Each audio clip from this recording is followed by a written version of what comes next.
Hello. Hello, हाँ हाँ, आ गई। रिकॉर्ड कर दिया भैया।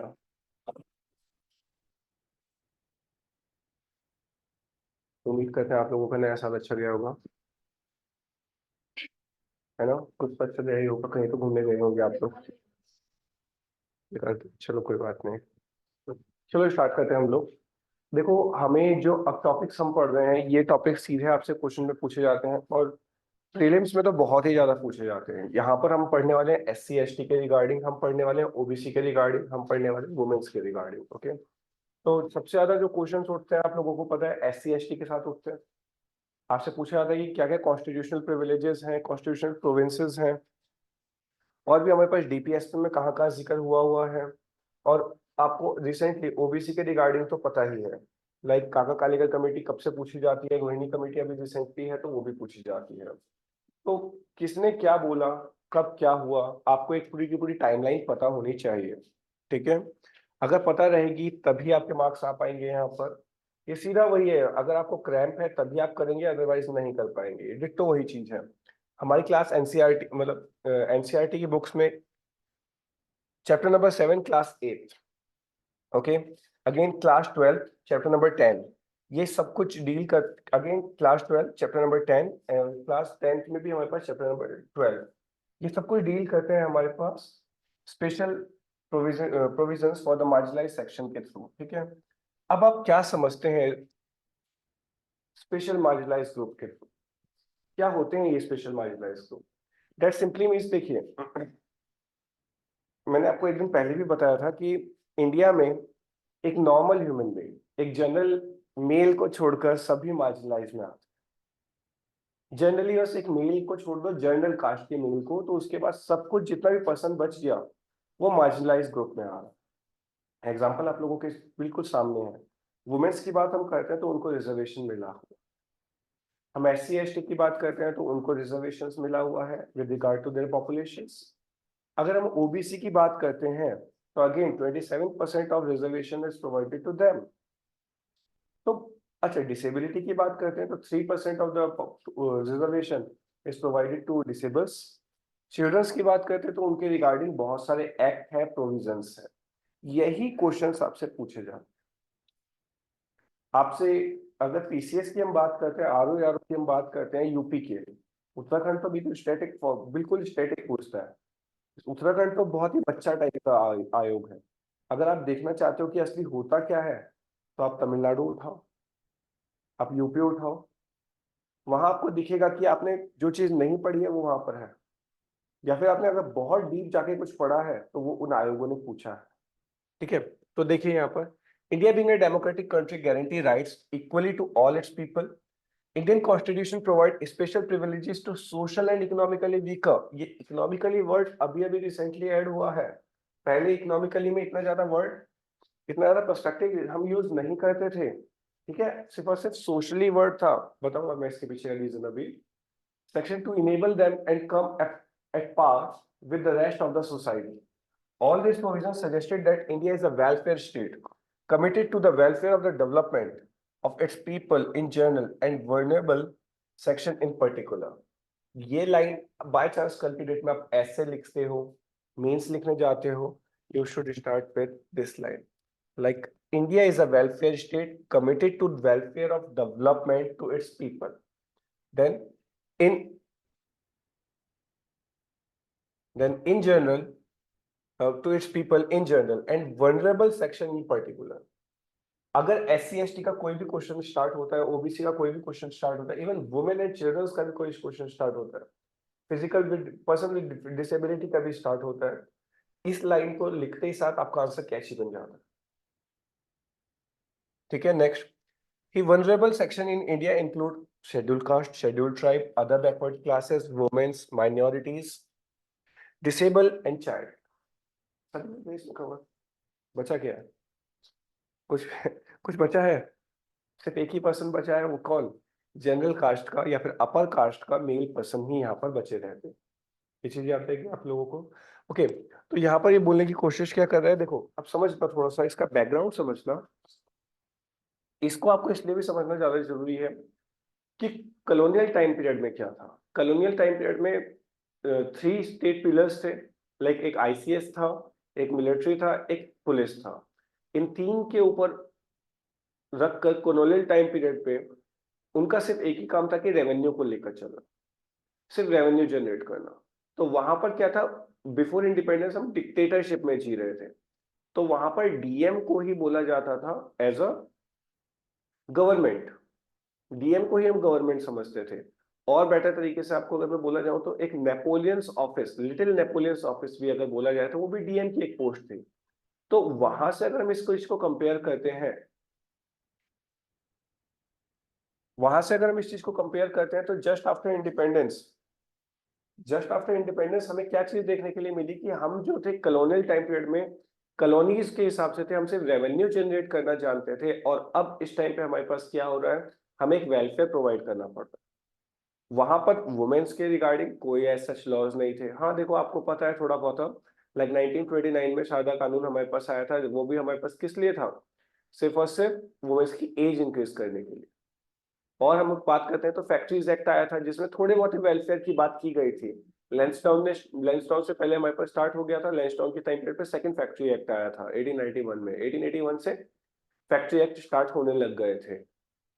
थोड़ा बहुत पॉपुलेशन के रिगार्डिंग क्वेश्चनिंग करी जा रही थी, थोड़ा बहुत वेलफेयर के रिगार्डिंग मूव कर रहे थे, वो भी सिर्फ और सिर्फ प्रेशराइज होकर। कांग्रेस थी, कांग्रेस की प्रेशराइजेशन की वजह से ही ये कुछ बेटर पॉलिसीज लेकर आए थे। अगर हम बात करते हैं 1909 एक्ट की, 1919 एक्ट की, कुछ लेवल तक हमें वेलफेयर स्टेट देखने के लिए मिलता है। 1919 तो थोड़ा अच्छी तरीके से डायरार्की ही इंट्रोड्यूस हो गया था, फिर 1935 तक आते आते, और इवन 1940 जब अगस्त ऑफर आया था हमारे पास, और उसके बाद 1946 कैबिनेट प्लान के आते आते पूरी तरीके से क्लियर हो गया कि अब इन्हें जाना है। जब पता चला कि उन्हें जाना ही जाना है, तब उन्होंने वेलफेयर पॉलिसीज बनानी स्टार्ट करी।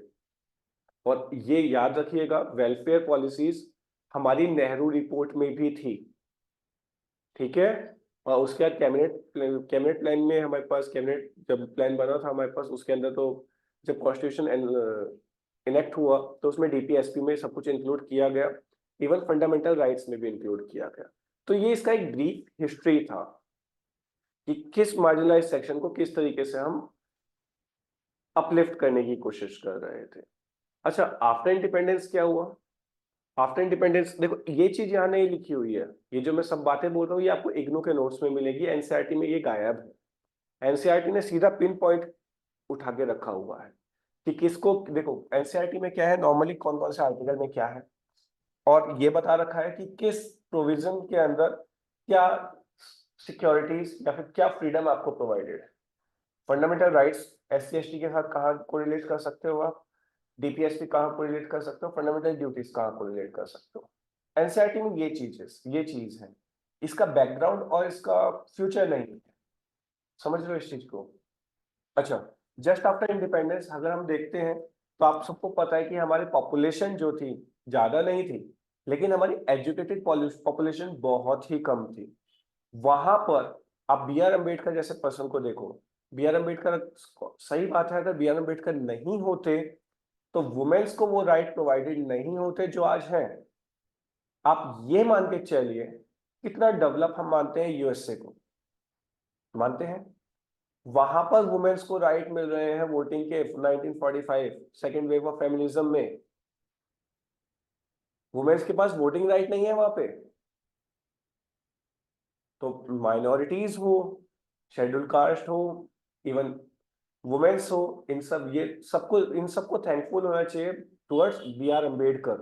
तो उन्होंने हमारे कॉन्स्टिट्यूशन को फ्रेम ही इस हिसाब से करा कि वुमेन्स को स्टार्टिंग में ही राइट्स मिल गए, उनको इतना जद्दोजहद नहीं करनी पड़ी, उनके फेवर में इन पर्सन ने करी।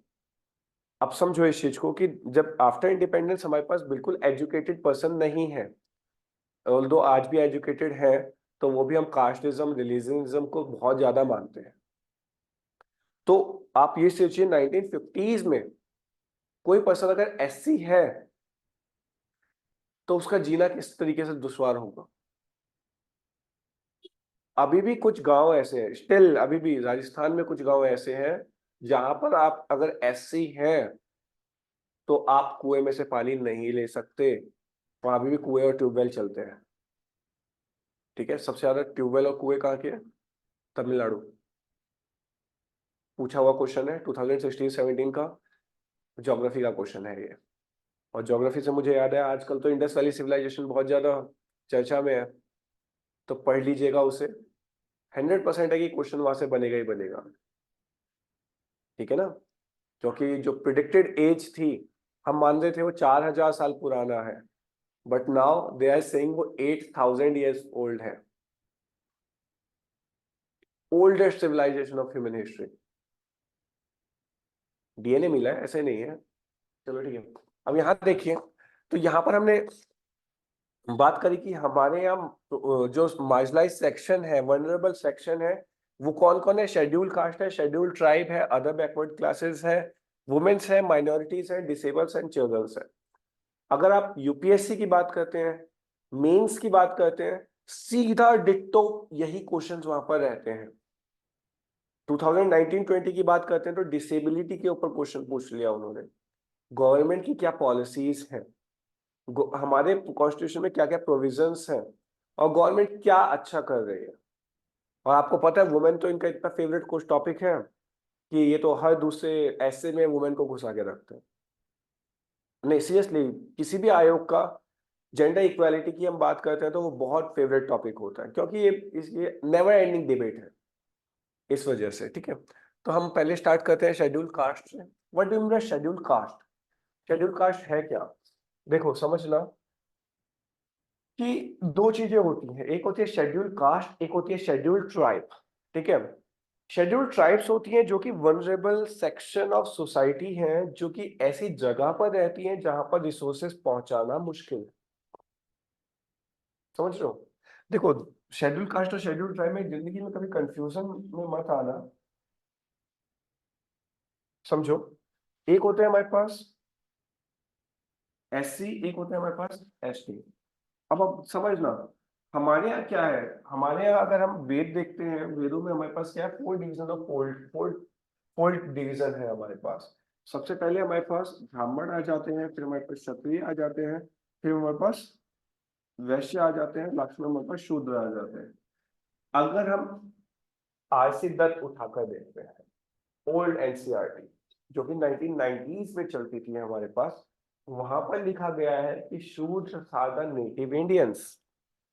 ठीक है, अब सोचना मत, बस सिर्फ समझो, शूद्र आर द नेटिव इंडियंस। ठीक है, और ये जो है ये बाहर वाले फॉरेनर्स। लेकिन हम वो बात नहीं कर रहे, हम ऋग्वेद की बात कर रहे हैं। ऋग्वेद में हमारे पास क्या है कि ये जो पर्सन ऑफ सोसाइटी है, ये सबसे निचला हिस्सा है। तो आज के टाइम पे हम अगर एससी को कंसीडर करते हैं तो वो ये पर्सन, स्पेशली हमारे कॉन्स्टिट्यूशन में आर्टिकल 341 में इनको डिफाइन किया गया है। कुछ ट्राइब मतलब कुछ कास्ट हैं जिनको बोला गया है कि इनको रिजर्वेशन देना ही पड़ेगा, क्योंकि यहाँ के जो पर्सन्स है बहुत ज्यादा डाउनग्रेडेड है, डाउनरोडन है, तो उनको उठाने के लिए कुछ पॉलिसीज हमें देनी पड़ेगी।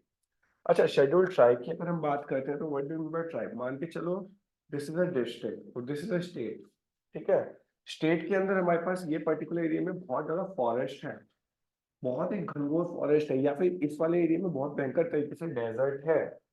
अब समझो, यहाँ पर रिसोर्सेज नहीं है, पर गवर्नमेंट का काम है कि यहाँ पर भी रिसोर्सेज पहुंचाए जाए दोनों जगह पर नहीं पहुंच पा रहे हैं। इकोनॉमिकली वायबिलिटी है हमारे पास, सोशल वायबिलिटी है हमारे पास, हिस्टोरिकल वायबिलिटी है, ज्योग्राफिकल वायबिलिटी है, सबसे इंपॉर्टेंट तो। ठीक है, तो यहाँ पर रिसोर्सेज नहीं पहुंच पा रहे हैं, बट स्टिल यहाँ पर पर्सन्स रहते हैं, यहाँ पर भी हमारे पास पर्सन्स रहते हैं। अब समझो, एक पर्सन है यहाँ पर, यह है सिटी, तो यहाँ पर सारे रिसोर्सेज हमारे पास हमारे डाउन स्टेप पे है, मतलब हमारे फुट स्टेप पे सारे के सारे रिसोर्सेज हैं। तो यहाँ का पर्सन जो डेवलप होगा उसका पेस बहुत ज्यादा हाई होगा, बहुत स्पीड में वो डेवलप हो रहा होगा। उसके कंपैरिजन में अगर हम इसकी बात करते हैं तो डेवलप ही नहीं हो पाएगा, जस्ट बिकॉज इसको वो रिसोर्सेज ही नहीं मिल रहे हैं। तो इन पर्सन्स को बोलते हैं ट्राइब्स। कुछ ऐसी जगह में रहने वाले पर्सन्स जहां पर रिसोर्सेज नहीं पहुंचाए जा रहे हैं गवर्नमेंट के थ्रू और नहीं पहुंचाए जा सकते हैं, तो उन वाले पर्सन्स को भी एक्स्ट्रा बेनिफिट दिया जाए, सो डैट कि इन दोनों की रेस में, एक सिटी वाले पर्सन की रेस में और एक ट्राइब वाले पर्सन की रेस में, इन दोनों को इक्वेट किया जा सके। ठीक है। अब मैं आपको एक भयंकर कमेटी की बताता हूँ। आपने सुना होगा कोठारी कमीशन, 1960s में हमारे पास फॉर्मुलेट हुआ था कोठारी कमीशन। कोठारी कमीशन ही वो कमीशन है जिसने बोला था 6% of the GDP should be invested in education. 6% पूरी जीडीपी का एजुकेशन में डालना चाहिए, सो डैट कि आपकी एजुकेशन बहुत ही अच्छी और लेवरेज हो जाएगी। एजुकेशन बेटर होगी तो हमारे पर्सन्स बहुत बेटर होंगे, पर्सन्स बेटर होंगे तो हम ज्यादा इकोनॉमी ग्रैब कर सकते हैं। ये कोठारी कमीशन की रिकमेंडेशन है, पूछा जाता है कोठारी कमीशन रिगार्डिंग एजुकेशन में बहुत ज्यादा। ठीक है। तो वहां पर उन्होंने सिविल सर्विस के रिगार्डिंग में थोड़ी सी रिकमेंडेशन दी थी। उन्होंने क्या बोला था कि 26 is the last age, should be the last age for recruiting the newly officers। समझ रहे हो आप, नए ऑफिसर्स को रिक्रूट करने के लिए 26 is the last, should be 26 last age होनी चाहिए। पर उस टाइम पे जो हमारे पास फाइनेंस कमीशन थे, सॉरी एआरसी थी हमारे पास, उन्होंने समझाया कोठारी जी को, भैया ऐसा है, अगर आप इस 26 साल को लास्ट स्टेज मान लोगे तो बहुत सारे तबके ऐसे हैं लाइक एसपी, एससी, जिनके पास रिसोर्सेज नहीं है, रिसोर्सेज नहीं है। और ये भी छोड़ दो, चलो एससी एसटी को भी छोड़ दो, अगर मैं इसमें एक और चीज इंक्लूड करूं, जनरल, अगर मैं इसमें एक और चीज इंक्लूड करूं, जनरल, जनरल में भी दो पार्ट डाल देता हूं मैं, क्या, एक अर्बन, एक रूरल। और अर्बन के बंदे के पास ज्यादा रिसोर्सेज हैं, रूरल वाले के पास कोई रिसोर्सेज नहीं है, तो ये तो कभी जा ही नहीं पाएगा सिविल सर्विसेज में। समझ रहे हो। तो ये क्या, again this time this general will become vulnerable section. समझ रहे हो ना। और इस जनरल में भी जो जनरल मेल है, that person, particular person become vulnerable section. तो उस चीज को सोचते हुए गवर्नमेंट ने एज 30 ही रखा। वो तो भला हो राहुल गांधी जी का, जाते जाते वो 30 का 32 कर गए और 4 के 6 अटेम्प्ट कर गए। ठीक है। तो लिव इट, ये आपको थोड़ा बहुत वनरेबल सेक्शन की कहानी समझ में आई कि जनरल में भी वनरेबल हो सकते हैं, ऐसा जरूरी नहीं है। और एससी तो वनरेबल है ही, क्योंकि इनके पास तो 2500 साल का इतिहास है हमारा। एंड देन एसटी, एसटी क्यों वनरेबल होते हैं, क्योंकि उनके पास रिसोर्सेज नहीं पहुंचाए जा सकते। आप समझो ना, तुम यहाँ पे थोड़ा सा आगे जाइए चक्राता साइड पे, वहां पर आपको सिग्नल नहीं मिलेगा, वहां पे स्कूल नहीं है, स्कूल है तो टीचर नहीं है, स्कूल और टीचर दोनों है तो बच्चे आने को तैयार नहीं है। अगर सब कुछ है तो एनवायरमेंट उनके खिलाफ चला जाता। समझ रहे हो। तो वहां पे अब उनको कॉम्पीट करना है जनरल पर्सन्स के साथ, हाउ दे कॉम्पीट, वो तो ऑलरेडी फेल है। तो उनका फेलियर भी इनके बेस्ट से अच्छा हो, तो गवर्नमेंट इसके लिए रिजर्वेशन देगा। Got it. समझ पाए कहानी।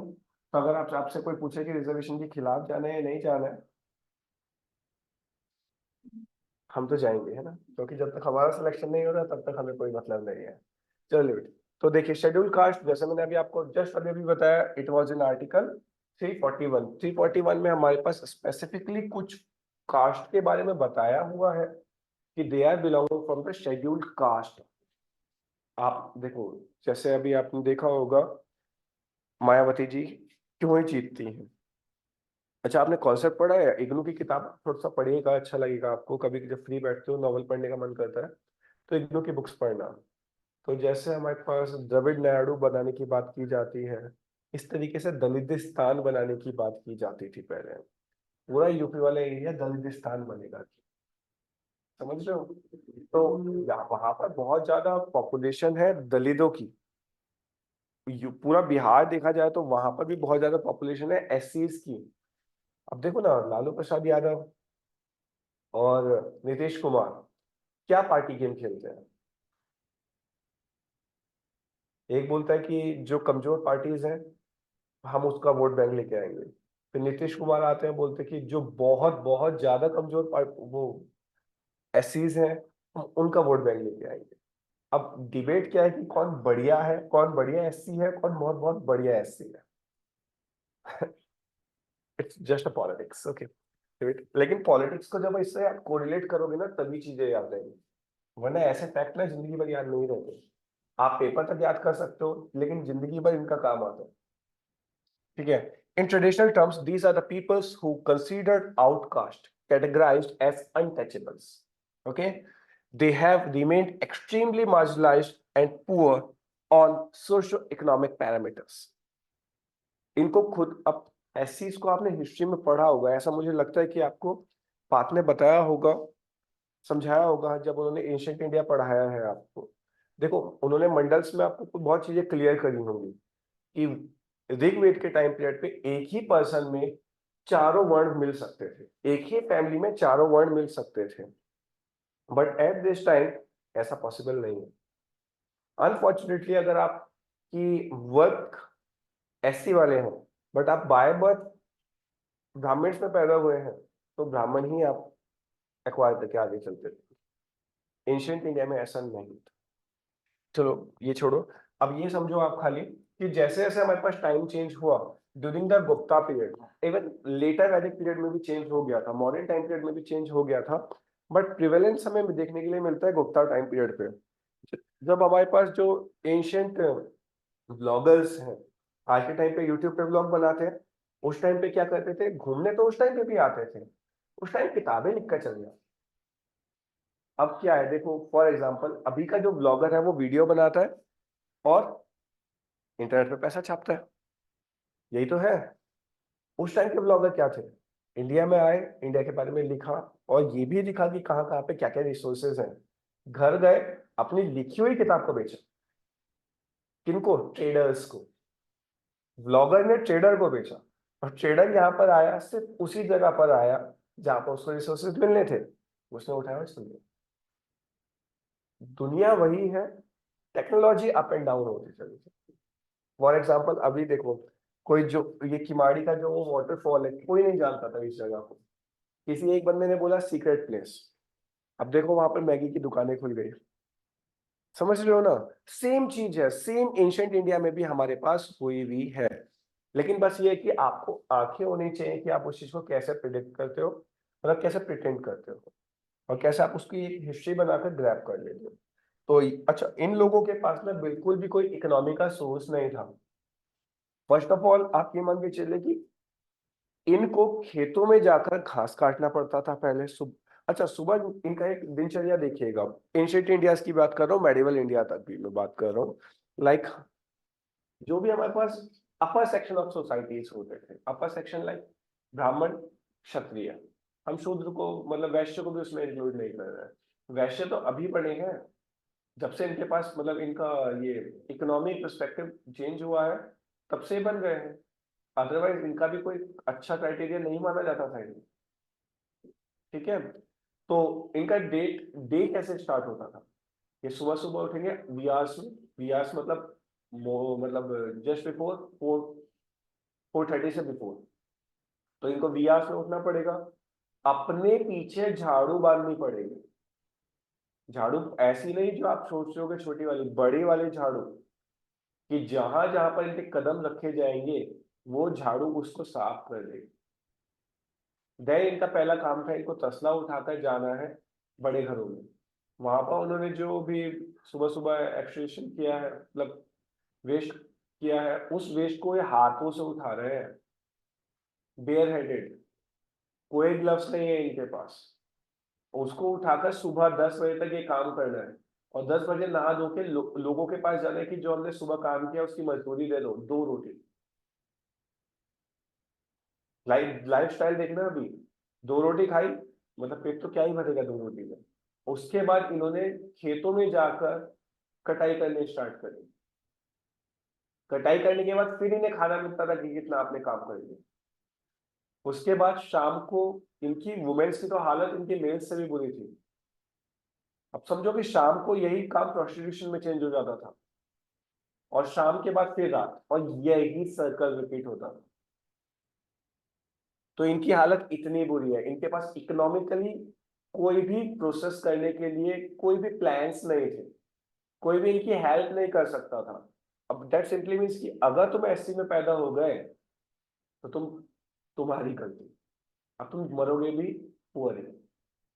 आपने बहुत फेमस कहावत सुनी होगी कि गरीब पैदा होना आपके हाथ में नहीं है, लेकिन मरना आपके हाथ में है ना। एंशिएंट इंडिया में ऐसा नहीं था। अगर आप चेंज होना भी चाहते हो तो नहीं हो सकते।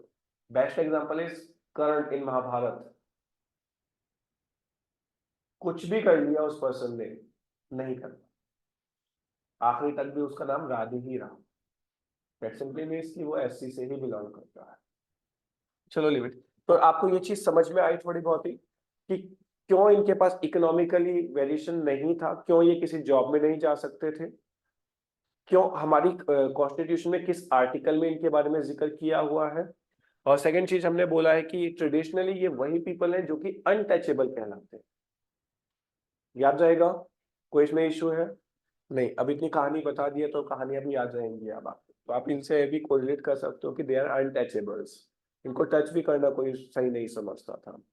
और लेकिन आज के टाइम पे देख लीजिए, Modi ji claims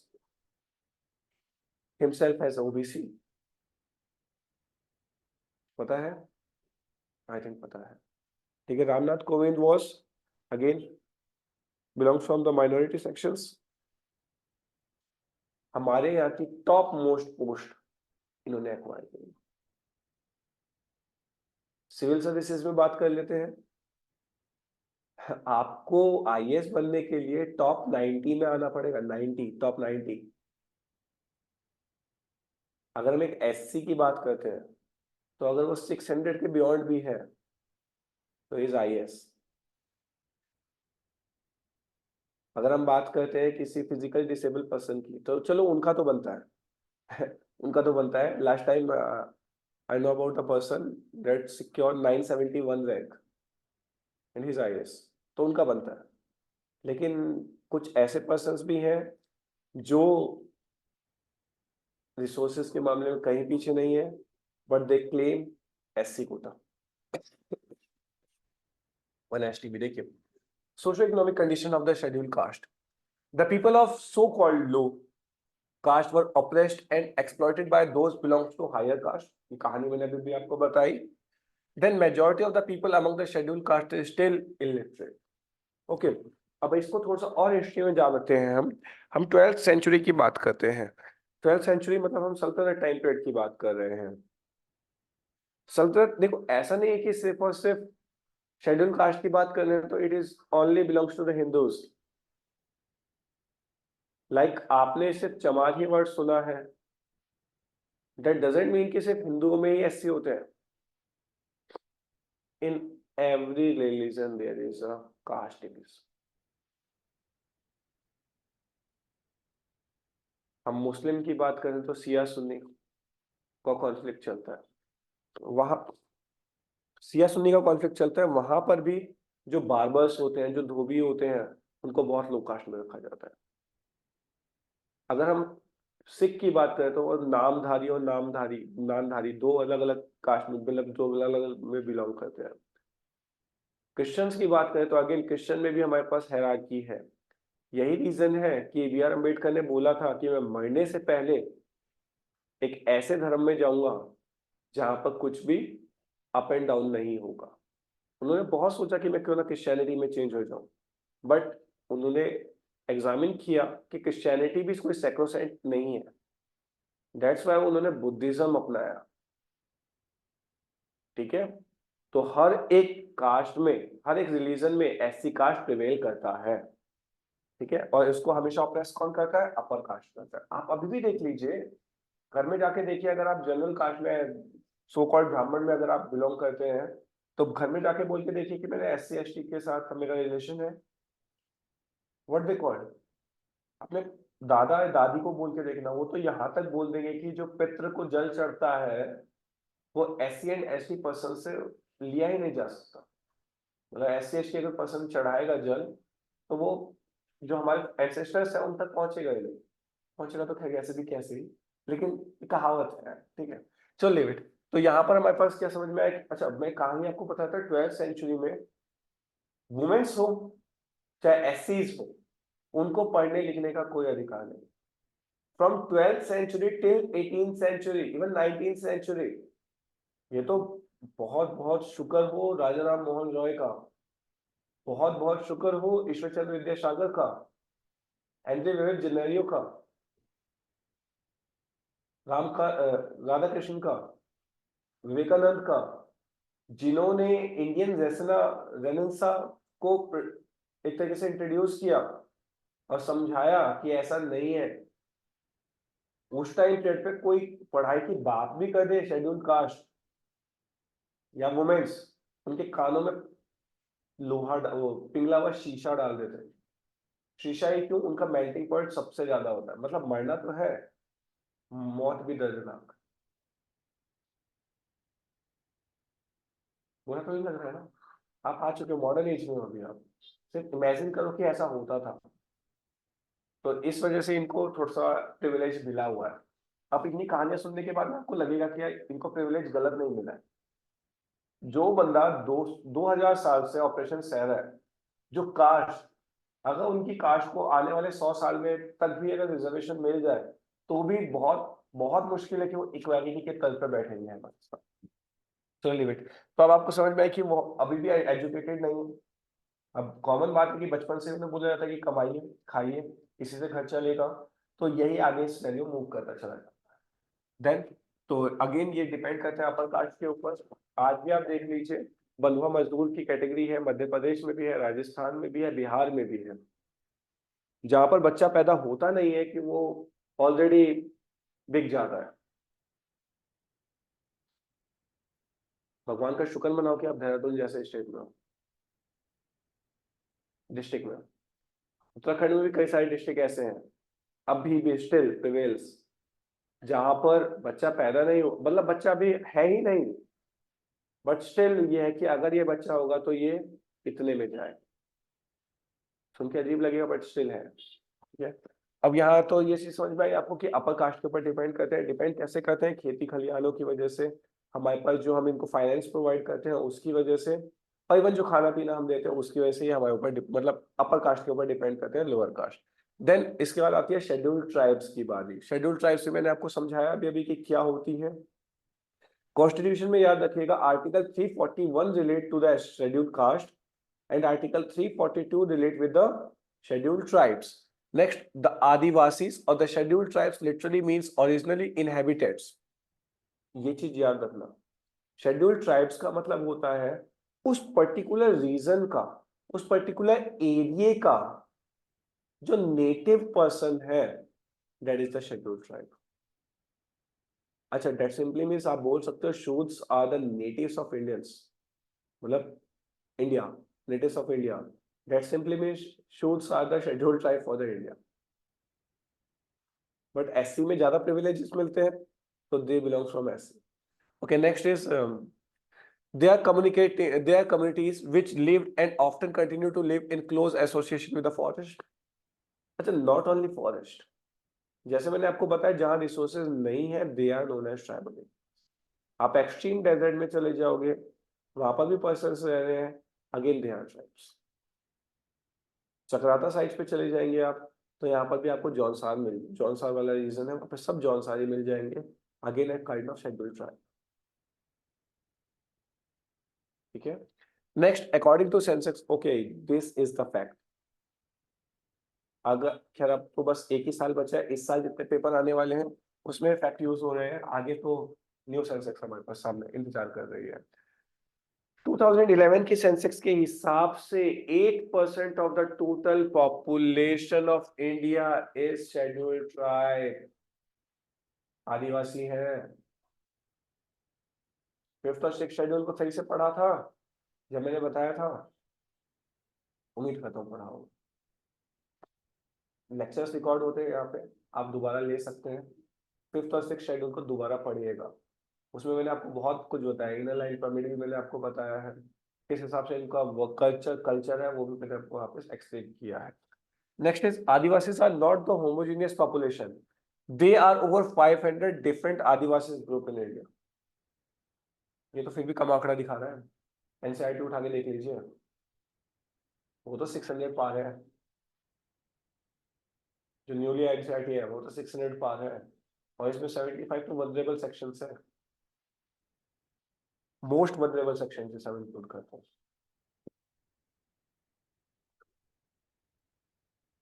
next is social economic condition of scheduled tribe, ये भी कोई अच्छी नहीं है, लेकिन गवर्नमेंट इनके अपलिफ्टमेंट के लिए क्या कर रही है, हैंडीक्राफ्ट इंडस्ट्री को प्रमोट कर रही है, तो वो अभी आपकी पॉलिसीज में आएगा। देखिए यहाँ पर scheduled tribes are the weaker section, not in terms of caste. They are people who have been lived in remote forest areas and hilly tract as tribes without any access to modern socio-economic inputs. Literally मैं आपको ditto word समझा चुका हूँ। Next, they are deprived of their land and autonomy. उनके पास land ही नहीं है। For example आपने एक पहाड़ खरीदा, ठीक है, अगले साल बारिश आई, वो पहाड़ी बह गया, क्या क्लेम करोगे? एग्जाम्पल 2016, इंडिया की अपनी जमीन क्लेम करता है, आज कोई कहा जमीन है उनके पास खिसक गई, क्या क्लेम कर लोगे? ठीक है ना। वही क्लाइमेट चेंज, हम कहते हैं कि हमारी, आपको पता होगा कि हर साल 2 सेंटीमीटर से लेकर 2.5 सेंटीमीटर तक जमीन हमारी जा रही है, जस्ट बिकॉज हम कोस्टल एरियाज में रहते हैं, तो अच्छी खासी जमीन हमारी जा रही है। सेंटीमीटर पर मंथ है, नॉट तो मीटर्स में जाता है। यही रीजन है कि द्वारिका पानी के नीचे है। क्या देखिए, peoples belongs to scheduled tribes are extremely poor and most of them are illiterate. Again, मैंने आपको बताया था, स्कूल है तो टीचर नहीं, टीचर है तो बच्चे नहीं, बच्चे हैं तो ज्योग्राफिकल रीजन सही है, तो वहाँ पढ़ाई होगी कैसे? It is literally impossible. Next is they live in village and are engaged in agriculture and other allied occupations. Each tribe has separate identity and distinct culture. Many of the tribes led to embrace different religion in the hope of rising their own socio-economic condition. Okay, first is किस sector में वो workers और किस में करते हैं। याद रखिएगा, फॉरेस्ट की अगर हम बात करते हैं, फॉरेस्ट डीलर्स की हम बात करते हैं, 2004 में एक एक्ट इलेक्ट हुआ था इनके रिगार्डिंग, ठीक है। पढ़े लिखे हैं नहीं, जिंदगी में कुछ पता नहीं है, लेकिन क्या नहीं पता है, बुकिश लैंग्वेज नहीं पता है, क्या पता है, अपने आसपास का क्लाइमेट, एनवायरमेंट, कल्चर बहुत डीप तरीके से पता है। आपको नहीं पता कि फॉरेस्ट में जाने के बाद कौन सी हर्ब का क्या वर्क है, इन सबको पता है। ये पर्टिकुलर पैचेस को आपने पढ़ा होगा, झूम कल्टीवेशन पढ़ा है 6-7 क्लास में।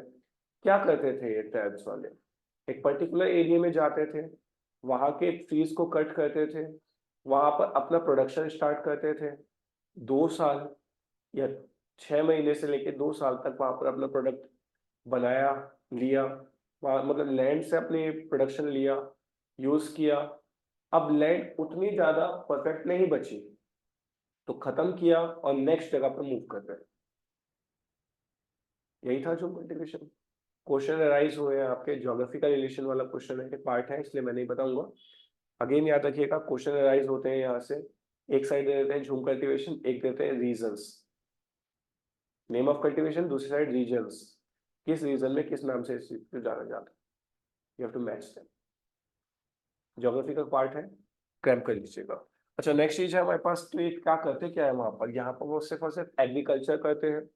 एग्रीकल्चर में सारी चीजें इंक्लूड कर रहा हूँ मैं आपकी, लाइक फिशिंग भी, लाइक इसमें मैं आपके पास जैसे पशु पक्षियों को पालना भी मैं इसमें इंक्लूड कर रहा हूँ, और इसमें मैं आपके बाग खलिहान लगाना भी इंक्लूड कर रहा हूँ, द प्राइमरी सेक्टर में।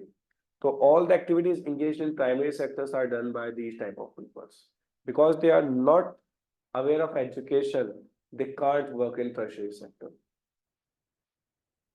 लेबर की तरह वर्क कर सकते हैं सेकेंडरी सेक्टर में, लेकिन प्रिवेल करते हैं कि हम एग्रीकल्चर कम्युनिटीज के साथ ही निकल बैठे।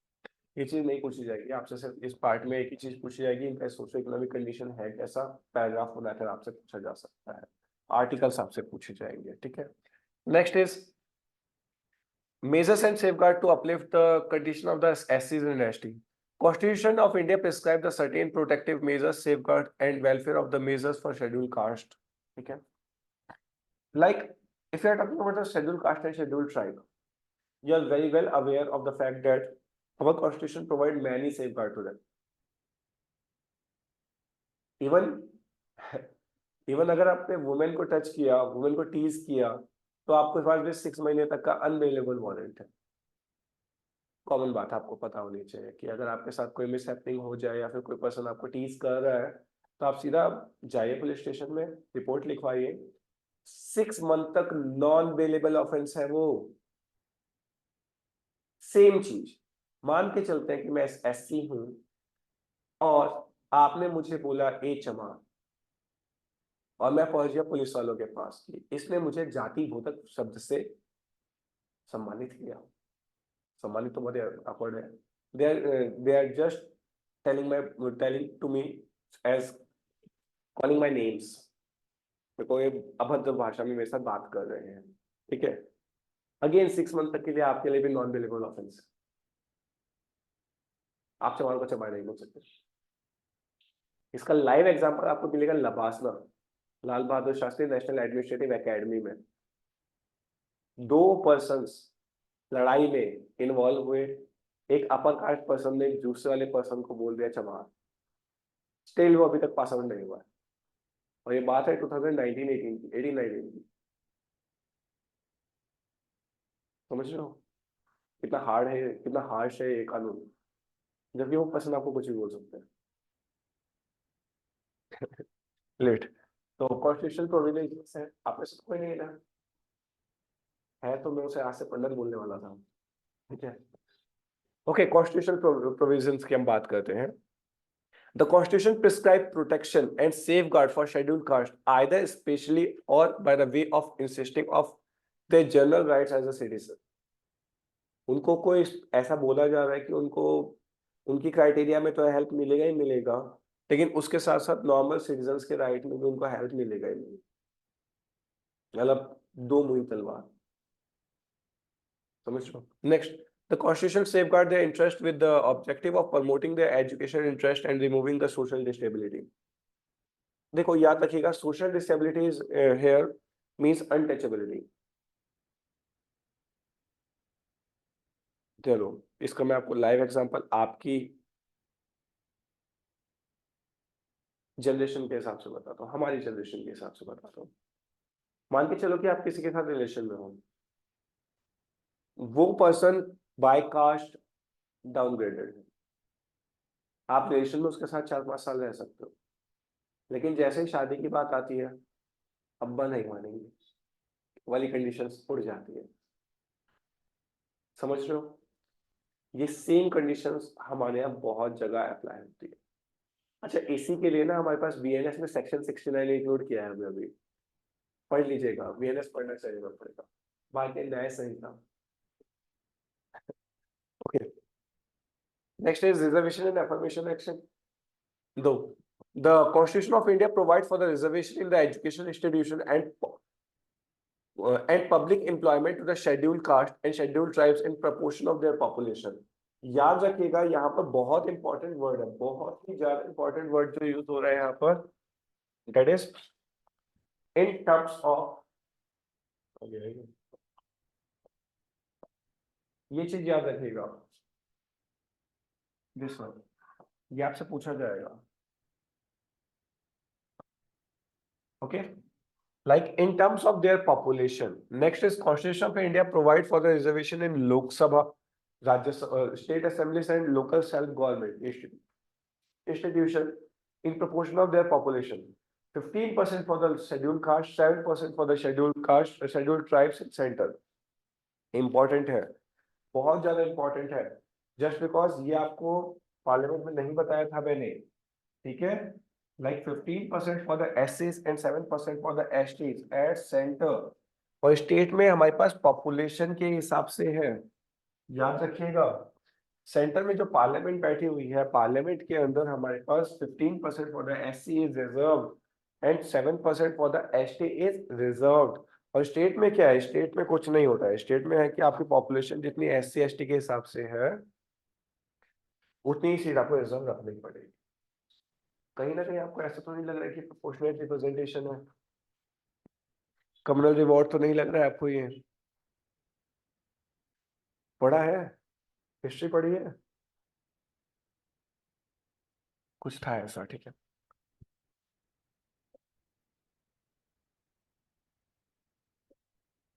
Next is fundamental rights provisions.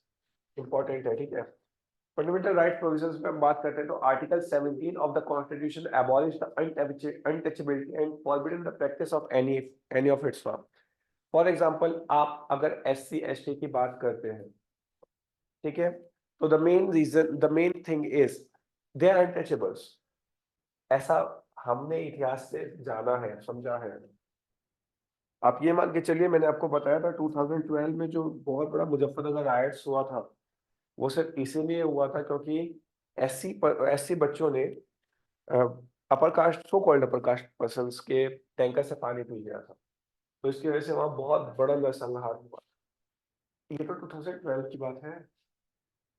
सोचो, ये 2012 की बात है। जरा दिमाग लगा के ये सोचो कि just after independence, okay leave it, before independence क्या हालत होगी इनकी। ये कॉन्स्टिट्यूशन कब लिखा था? 47 से लिखने बैठे थे, 49 तक लिखा था। तब हमने आर्टिकल 17 डाल रखा था मोटे मोटे अक्षरों में, और 2012 में भी इसके थ्रू राइट्स होते हैं। आप सब कुछ छोड़ दीजिए, हमारे फॉर्मर चीफ जस्टिस अभी राजस्थान की यूनिवर्सिटीज का इनॉग्रेशन करने गए, वहां पर उन्होंने क्या बात बोली कि आप सबकी प्रोफेसिव डिग्री एक साइड है, अगर आपकी लड़की अभी भी किसी निचली जाति वाले पर्सन से प्यार करने लगेगी तो आप उसके खिलाफ चले जाएंगे। इन चीजों को कोट करना चाहिए जो मैं आपको बता रहा हूँ। If you are writing the best answer तो आप you have to quote this sentences. तो तब आपका आर्टिकल 17 कहाँ गया?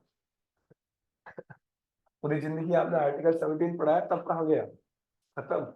तो ओके, लिमिट तो अब ये समझना कि हमारे आर्टिकल 17 में क्या लिखा हुआ है कि किसी भी कंडीशन का आप अगर आप अनटचेबिलिटी करते हैं तो it is offence, it is offence. तो कॉन्स्टिट्यूशन में तो इसके लिए कोई सजा नहीं थी, इसके लिए अलग से हमारे पास कानून बने। जस्ट आफ्टर इंडिपेंडेंस 1956, देन 66 में अमेंड हुआ, देन अगेन 76 में अमेंड हुआ। तो ये 3-4 बार अमेंड हुआ है। अभी तक इसमें बहुत बढ़िया प्रिविलेजेस हैं, आप कुछ नहीं कर सकते। आप खाली बोलो और 6 महीने तक अंदर रहो, उसके बाद सुनवाई होगी। अगर आप गिल्टी प्लीज होते हो तब और बढ़िया तरीके से आपको सजा काटनी है। ओके, तो आर्टिकल्स याद रखिएगा। सेकंड आर्टिकल है article 15, prohibition of discrimination on the ground of race, caste, important, caste, sex, religion और द प्लेस ऑफ बर्थ। ठीक है, तो अगर एससी की हम बात करते हैं तो 17 is the privilege, then 14, then 15। 15 में क्या है? Right to equality before law and equal protection of law. कानून की निगाह में सब लोग बराबर हैं, आइदर इट इज एससी और जनरल।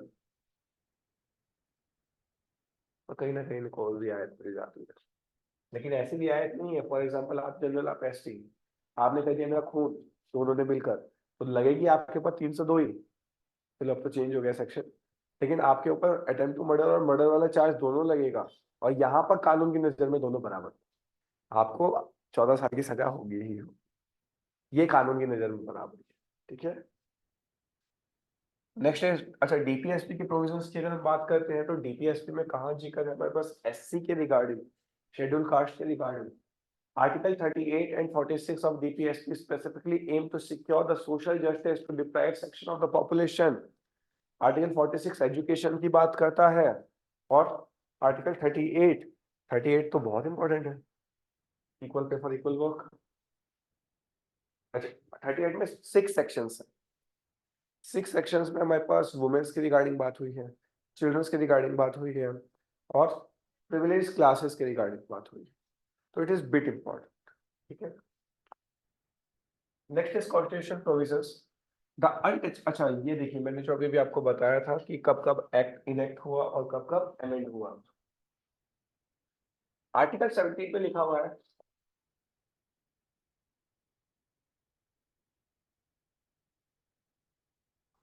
बहुत वैसी अजीब हो रखी है आजकल, इसलिए देखो आर्टिकल 17 में लिखा हुआ है अनटचेबिलिटी के रिगार्डिंग क्वेश्चन, आपको पता है ये बात, है ना। अब आर्टिकल 17 को एनफोर्स अगर कोर्ट करेगा तो कितनी सजा होनी चाहिए? इस चीज के रिगार्डिंग हमने इनेक्ट किया untouchability offence act which was passed in 1955। मैंने आपको बताया 55 में हुआ, देन 66 में इसको अमेंड किया गया और 76 में इसको फाइनली अमेंडमेंट का टेक्स्ट दिया गया। Then 55, its provisions were made more stringent and its scope was enlarged by amending it in 1976। हर बार इसको थोड़ा सा बेटर तरीके से बना। स्टार्टिंग में क्या था, कोई किसी को नाम से नहीं बुला सकता, अगर बुलाता है तो 2 साल की सजा। फिर क्या किया गया, 2.5 साल की सजा। आखिरी में बोला गया 3 से 4 साल, अगर फिर भी नहीं सुधर रहा है तो 5 से 6 साल की सजा। Next, in 1989 another act called Scheduled Caste and Scheduled Tribe Prevention of Atrocity Act was passed।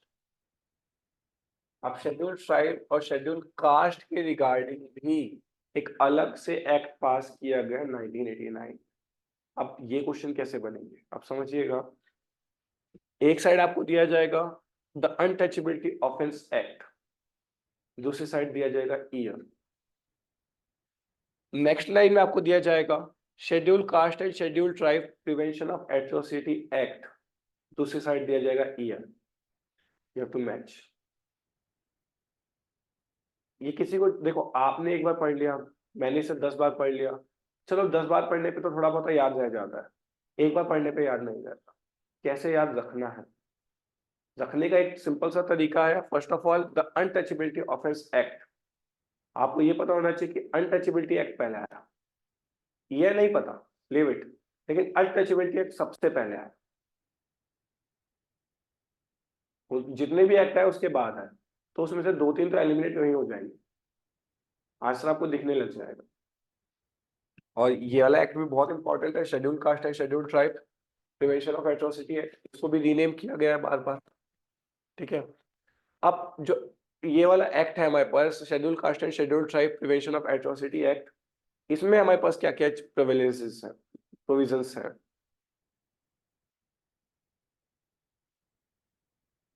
देखो, अभी तक क्या था, ऑफेंस था। अगर आप एससी को एससी बोलोगे, एसटी को एसटी बोलोगे, तो बहुत ज्यादा ऑफेंस था।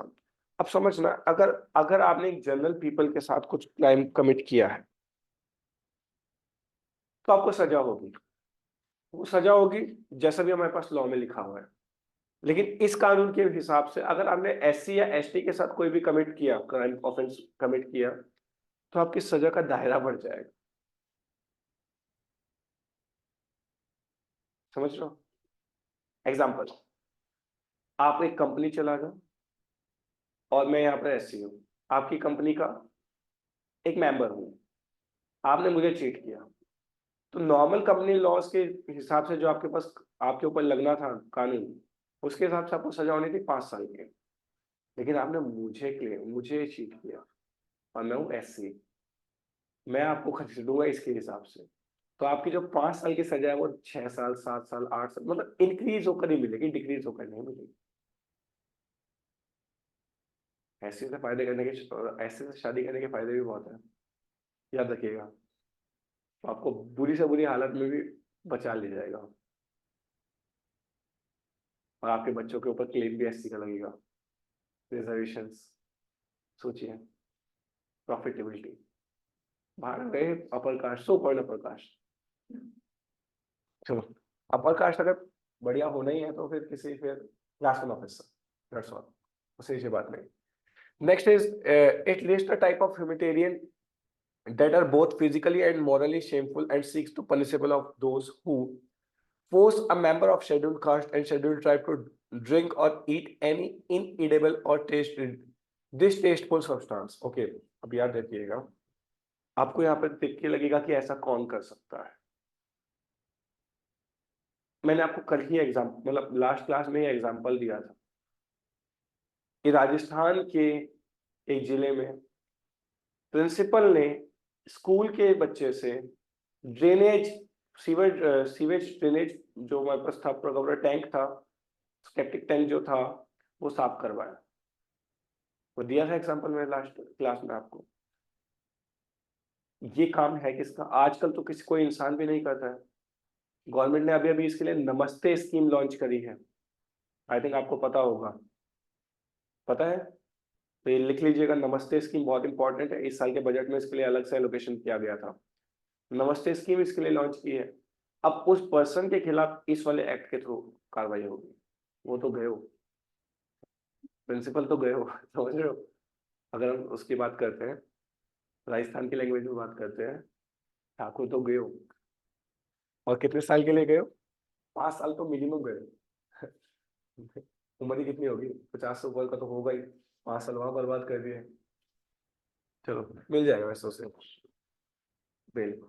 Next is forcibly remove clothes from the person of a member of scheduled caste or scheduled tribe, or reduce him to naked or without painting face, with a painted face or a body, commit any similar act with detrogation of the human dignity। आपको लगेगा अब ये भी कहाँ होता होगा। आगे मैं आपको राजस्थान की तरफ से रुक करवाना चाहूंगा। वहां पर अगर आपने सो कॉल्ड अपर कास्ट के एरिया से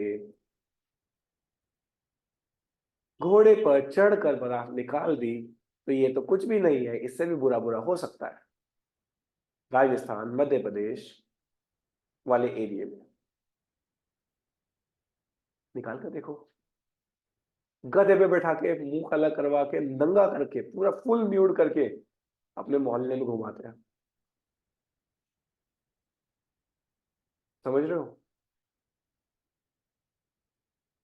और ये ज्यादा पुरानी कहा किस्से नहीं है, 2017-18 के ही किस्से हैं। ऐसा हुआ है। घोड़े पे अगर कोई बंदा चल रहा है वहां पे लोअर कास्ट का, तो सीधा शूट, उड़ा दो, देखा जाएगा जो कुछ होगा। ये है बाहुबली देता हुआ। अच्छा, ये आपको समझ लो ना कि आप अच्छी सोसाइटी में रहते हो, इसलिए आपको लगता है कि ऐसा नहीं हो सकता, बट स्टिल यही देश है जहां पर ये चीजें हो रही हैं। और एग्जांपल देता हूं मैं आपको, आपने सुना भी होगा, आपको एंशिएंट हिस्ट्री में आप सर ने बताया भी होगा कि साउथ वाले नेशन, मतलब साउथ इंडिया में केरला, तमिलनाडु, आंध्र प्रदेश, कर्नाटका, इस वाले एरिया में गर्ल्स को, वुमेन्स को, अनमैरिड वुमेन्स को मेनली ब्रेस्ट टैक्स होता था। बताइए एक बात, सेकंड पार्ट के साथ इससे कोरिलेट कर सकते हो? सर्वर हो गया आपका? नहीं भी अच्छा होता है। कितना टाइम छोड़ना है? हैं? कितना टाइम में भाई छोड़ना? आप कल टाइम बाद आना यार भाई, तू बहुत वो कर रहा है। चल कुछ समझ सकता हूँ, कल तेरा हैंगर होगा, मैं समझ सकता हूँ। अगली बार से तू टाइम बाद आना।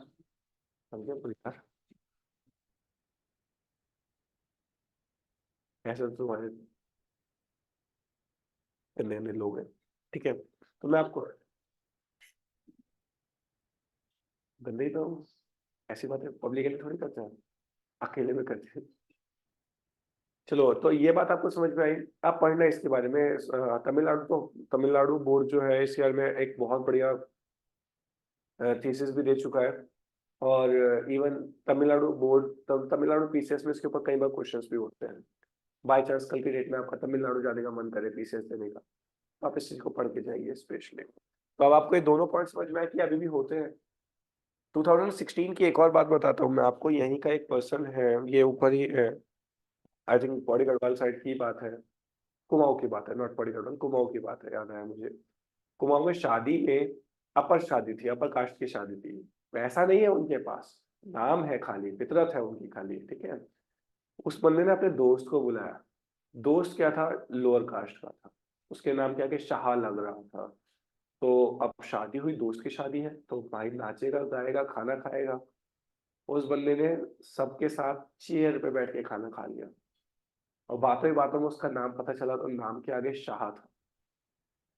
उन लोगों ने उसे मार मार के नीचे बिठाया। नीचे बिठाने के बाद पूरे कपड़े फाड़ने के बाद बहुत बदसलूकी करी उसके साथ, और इतना मारा कि वो बंदा मर गया। Think about it. पूरे गांव ने मारा, ऐसा नहीं कि एक पर्सन ने मारा, पूरे गांव ने मारा। आप लगा सकते हो किस वाले पॉइंट की बात कर रहा हूं मैं? एग्जाम्पल दे रहा हूँ मैं आपको। इसलिए इस एक्ट में लिखा है 1989 में, 89 में लिखा है, लेकिन आज भी फॉलो नहीं होता। This is typical Indian society. ठीक है। Next, it lists the action that dispose Dalit and Adivasis of their limited resources एक बार मैं इसको ग्रुप में भेज दूंगा आपको, आगे की क्लास हम कर लेते हैं, कल हम इस पूरे को उड़ा देंगे, थोड़ा सा जल्दी आऊंगा मैं, लिटरली जल्दी आऊंगा मैं, और कल इस टॉपिक को उड़ा देंगे। बहुत ज्यादा इंपॉर्टेंट है, इसलिए मैं इस पर टाइम भी ले रहा हूँ, कहानियां इसलिए समझा रहा हूँ कि जिंदगी भर ना भूलो आप लोग। ठीक है, तो see you soon, see you tomorrow. मैं आपको ग्रुप में भेज दूंगा अपने, ठीक है।